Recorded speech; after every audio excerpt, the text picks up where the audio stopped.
이런 얘기도 있습니다. 어느 날 이 평범한 부모가 아이를 낳는데 애가 훌륭한 거야. 겨드랑이에 날개가 날라와서 하늘을 훅 날아다니는 거야. 이건 왕이 될 쌍인 거예요. 초인적인 사람이 낳고 힘이 엄청 세서 뭐 무거운 걸 붕붕 들고 하늘을 날아다니고 어느 날 일 갔다 왔더니 애가 벽에 붙어 있고 스파이더맨처럼. 그래서 와 이게 뭔가라고 한 거예요. 그런데 그 마을에 소문이 나서 저 마을에 아기 장수가 났대더라. 그러니까 그 사람은 결국 나라를 뒤집을 거다라는 거고 이 나라를 지키고 있는 이 사람들은 아기 장수가 역적 같은 거죠. 그래서 결국 이 권세 있는 사람이 와서 죽이기 전에 부모들이 이 아이를 죽여요. 아예 이런 문제가 생기지 않도록 원천 봉쇄하는 거죠. 돌로? 절구 있죠? 절구로 그래. 디들방아 뭐 이런 거 있죠? 그래서 아니 말도 안 돼. 이 그림 속에 정말 슬픈 게 하나 있어요. 아이가 부모님한테 반항을 안 하네. 맞아. 도망갈 수 있는데. 이 아이는요 힘도 세고요 날아다닐 수도 있고요. 그런데 부모가 죽이려고 하니까 죽음을 택해요. 사실 아기 장수 이야기에서의 최고의 비극은 바로 아이가 그것을 알고도 택했다라는 겁니다. 거기서 충분히 도망칠 수 있고 벗어날 수 있음에도 불구하고 이 아이는 왜 그렇게 했을까요? 이 아이는 몸만 아이지 사실은 이미 자기 주체성을 가진 어른처럼 모든 분명한 걸 가지고 있어서 그 부모들의 행동을 알고 그럴 수밖에 없다고 인정하고 자신이 택할 수 있는 방법은 결국 그것밖에 없었다라는 거고 이 부모는 갑자기 생겨난 횡액 내가 원해서 태어난 것도 아닌 정말 저런 애가 그냥 나왔는데 결국 부모는 이 자식을 그런 식으로 없애고 포기해 버렸던 거죠. 그리고 자기는 아무 일 없었던 것처럼 지나가게 되는 거죠. 우리가 잘 아는 홍길동전 이야기예요. 홍길동전 이야기는 우리가 잘 압니다. 아버지를 아버지라고 부르지 못하고 엄마를 엄마라고 부르지 못하는 나의 정말 힘든 적서 자멸의 슬픔 속에 있는 나는 뭐냐 뭐 이런 얘기예요. 이 이야기 속에서 굉장히 중요한 두 명에 대해서 우리가 잘 이해를 못해요. 일단 홍길동의 아버지 홍판서, 홍길동의 엄마 춘섬. 이 둘이 어떻게 되었는지를 잘 주목하지 못합니다. 홍판서라는 사람이 어느 날 낮잠을 잡니다. 여기서 제일 중요한 건 낮잠이에요. 밤잠이 아니라. 중요한 사실입니까? 아주 중요합니다. 많은 연구자들이 이거 지적을 못했어요. 그래서 제가 이거 논문으로 썼습니다. 이걸 낮잠을요? 낮잠이 중요하다는 걸 썼어요. 사랑채에서 낮잠을 자는데 갑자기 청룡이 나타나는 꿈을 꾼 거야. 청룡이 폰 팍 달려오는 꿈이니까 엄청난 길몽인 거야. 이야 이 태몽 엄청난 자식을 내가 낳겠구나 해가지고 그 순간 팍 일어나가지고 안채로 샥 들어갑니다. 안채로요? 안채로. 안채는 누가 있냐? 부인이 있죠.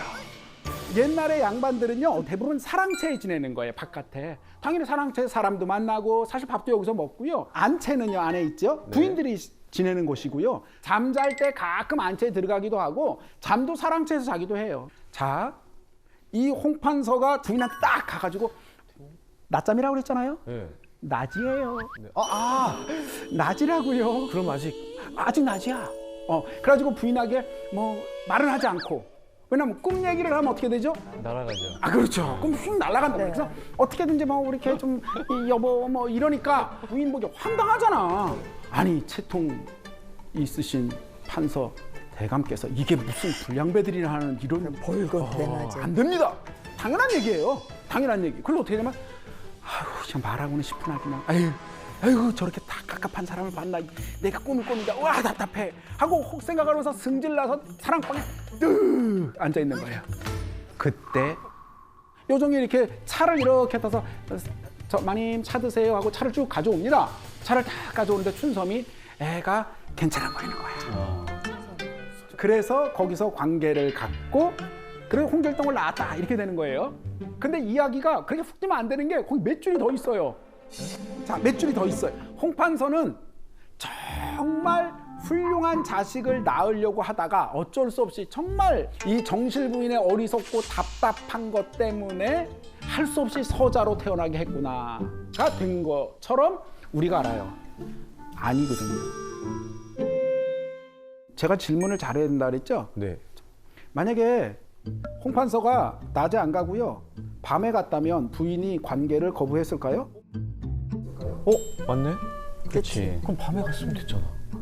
근데 꿈을 낮에 꿨으니 그냥 낮에 간 거 아니에요? 그러니까 그 다음 질문. 청룡 꿈의 시효, 엄청난 길몽의 시효가 고작 2시간, 1시간일까요? 그러니까요. 자, 생각해 보세요. 낮에 그랬으니 문제였고 청룡 꿈의 시효라는 게 그렇게 몇 시간일 리가 없잖아요. 밤에 하면 되는 거였어요. 밤에 들어가면 되는 건데 왜 이랬을까요? 결론은 간단한 겁니다. 홍판서가 지금 낮잠 자다가 갑자기 성욕이 발동한 거죠. 한 거지. 그러네. 충동적으로 그냥. 그리고 그 충동을 둔갑시키기 위한 핑계였다는 것이 분명한 게 뭐냐면 청룡 꿈을 꿨잖아. 안타깝다.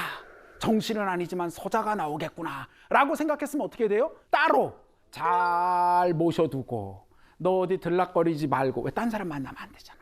말도 하지 말고 걷는 것도 조심하고, 알았느냐? 라고 해야 되죠. 근데 그러지 않았습니다. 그러지 않고요. 춘섬이가 스스로 밖에 나가질 않아요. 아니, 종들은요 온갖 사람 막 만나거든요. 근데 그러지 않고 자기 스스로 바깥을 안 나가고 자기 혼자 조심히 지내니까, 그러고 나니까 홍판서가 그제야 얘를 첩으로 삼았다라고 기록되어 있습니다.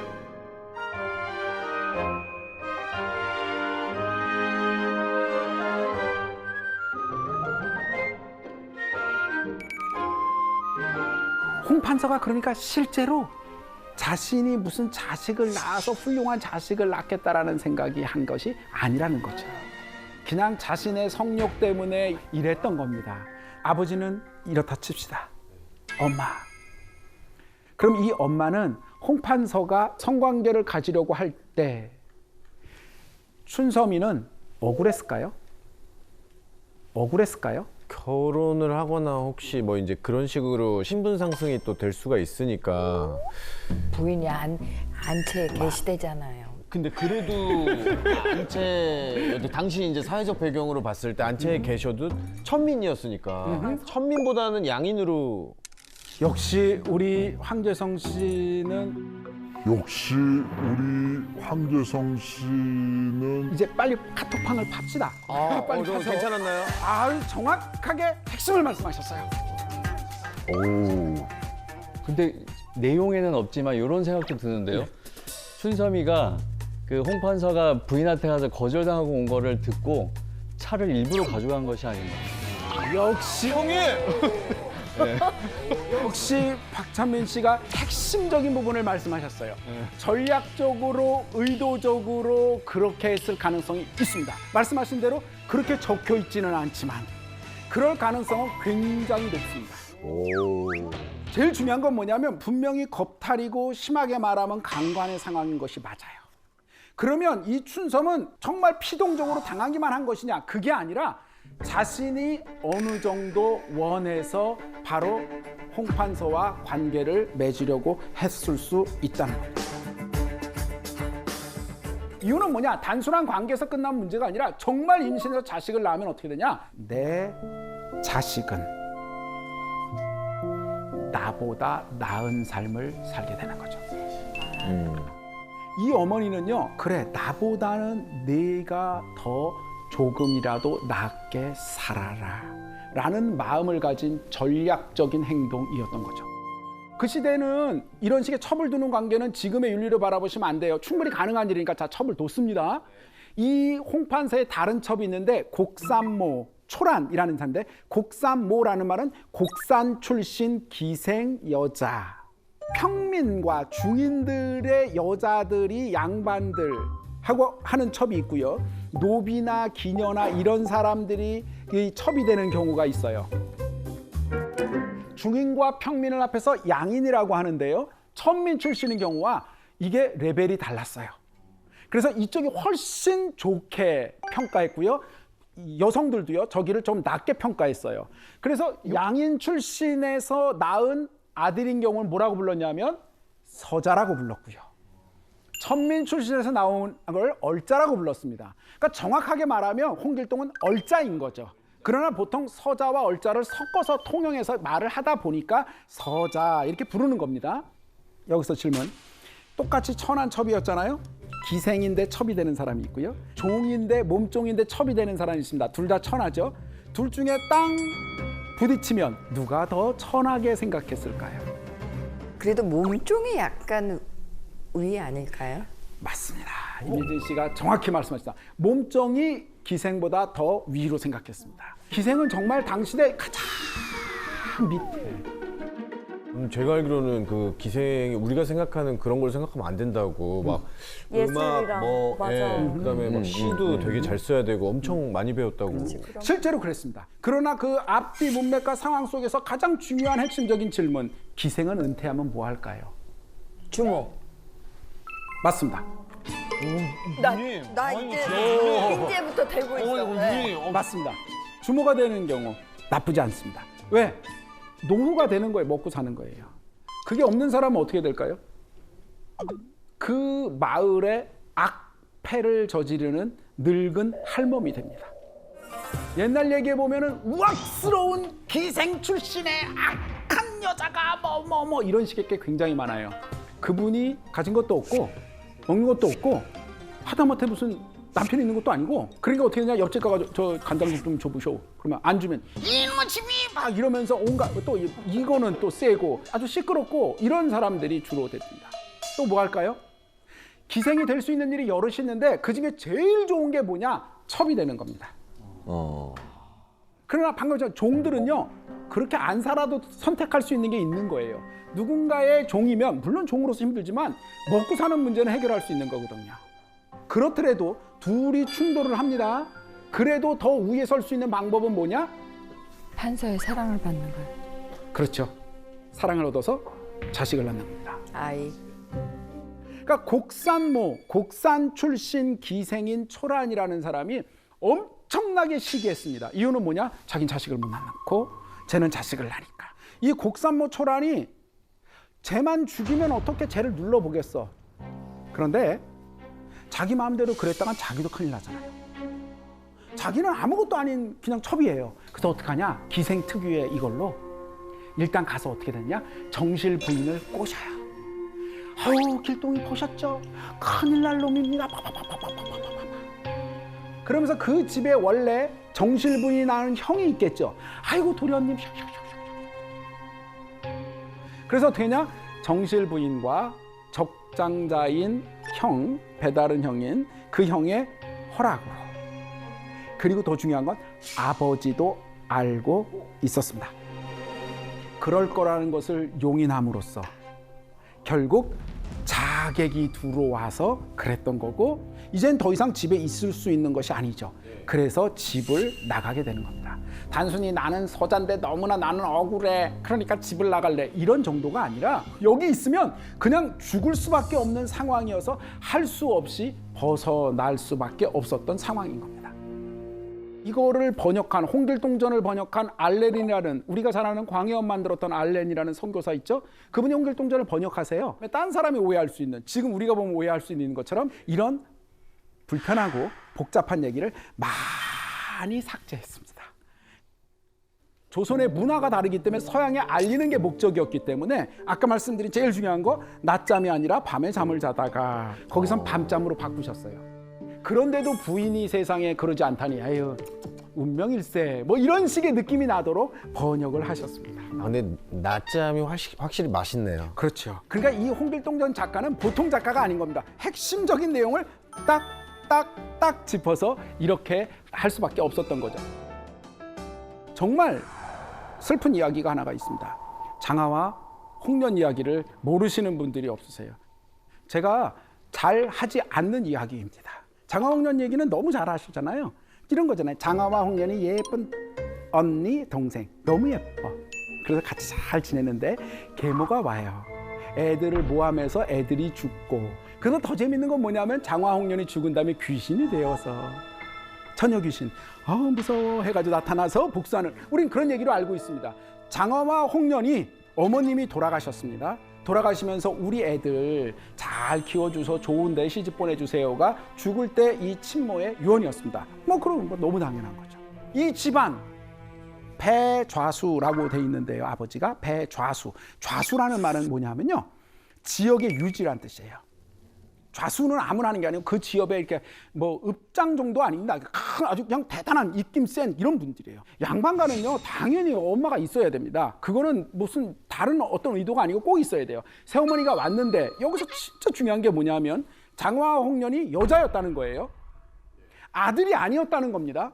전처의 소생이 아들이에요. 그럼 얘기가 좀 많이 복잡해집니다. 자, 전처 자식의 장화홍련 딸이 있고요. 후처가 왔습니다. 그래서 후처가 와서 아들을 낳아요. 아들이 있어요. 자, 이 배자순의 집을 누가 이을 것이냐? 당연히 계모, 첩이 아닙니다. 첩과 계모는 다릅니다. 보통 이게 옛날 얘기에 가장 많은 게 처첩 갈등이에요. 처와 첩이 싸우는 거예요. 그건 다 집안 내 주도권 싸움이거든요. 그런데 주도권 싸움이 될 때 제일 중요한 건 아까 전에 말씀드린 것처럼 자식을 어떻게 낳느냐예요. 딸이 중요하잖아. 아들 낳는 거거든요. 근데 전처의 자식들이 아들이 아니라 뭐라고요? 딸, 둘. 걔네들은 뭐예요? 시집. 가면 끝. 그런데 도대체 계모는 왜 장화를 모함했나요? 모함을 왜 했을까요? 모함했어요, 결국은. 지금까지 한 얘기로 보면 밥을 많이 먹었나요? 그럴 수 있습니다. 밥을 많이 먹어. 식탐 때문에. 밥을 너무 많이 먹어서. 가능성 있습니다. 가능성 있어요. 그런데 이제 이 배자순의 집은 부자예요. 아니면 내 아들이 걔네들을 좋아하나? 어머 막장이다 막. 너무 많은 걸 봤어. 여기 속에. 아니, 그건 아닙니다. 자, 예쁘게 생겼어요, 장화홍련은. 뭘까요? 맞습니다. 아빠가 딸들을 너무 예뻐했어요. 근데 아빠들은 다 딸바본데. 근데 그게 내 아이면 상관이 없는데 네. 전처의 아이야. 그럼. 계모 입장에서는 남편이 자꾸 두 딸을 자꾸 싸고 돌고 우리 아들 별로 안 좋아합니다. 걔네만 편애해요. 어떻게 하면 되나요? 이 문제를 해결하려면 시집을 보내면 되죠. 아들이면 이건 게임이 안 되는 거고 싸우지도 않고 그냥 끝나는 거고 어떻게 할 수도 없는데 딸이에요. 간단히 시집 보내면 됩니다. 너 가. 그리고 더 중요한 건 돌아가신 친모의 유언이 뭐냐? 시집 보내라는 거였어요. 명분도 있어. 더더욱 자기 딸이 때가 됐는데 시집을 못 간다 그러면 그 지역에도 추문이에요. 이게 뭐야? 쟤는 뭐 문제가 있나? 뭐 아이고 이상한가 봐. 안 좋아. 시집 보내기 당연해. 계모 입장에선 얘네들을 시집 보내면 되는데 시집을 안 가요. 왜? 배자수가 시집을 보내지 않습니다. 배자수는 계속해서 뭘 하느냐? 아유, 니들이 불쌍하다. 계모가 저렇게 괴롭히느냐. 맨날 밖에 갔다 오면 아유, 엄마가 괴롭혔지. 계모 가면서 막 눈물 뚝뚝 흘리면서 맨날 이래요. 그럼 빨리 시집. 뭐 문제야 그 사람이 되는데 문제야. 사랑하는 사람 만나서. 그런데 결정적으로 이 문제가 막 근본적으로 바뀐 게 뭐냐면 또 쥐가 나오네. 아, 오늘 뭐 뭐로 쥐특집이. 나와요 이번엔? 쥐를 잡아서 계모가 쥐를 죽여서 짓이겨요. 금방 태어나다 죽은 태아처럼 보이게 해서 장화가 자는 이불을 들치고 거기다 휙 던져놔서 모함을 합니다. 제가 지어낸 것 같지요? 네. 실제로 이게- 옛날 이야기 속에 다 있는 겁니다. 읽은 적이 없는데. 와. 자, 그리고 나서 어떻게 되느냐? 그 장면을 포착하게 해서 누구에게? 아버지인 배자수가 보고 저 년이 저게 애를 몰래 임신해서 애를 낳다가 낙태해서 저거 봐요! 라고 모함을 합니다. 그래서 어떻게 하냐? 장화를 데리고 갑자기 먼 친척네 데려간다고 그 밤에 물에 빠뜨려 죽이지요.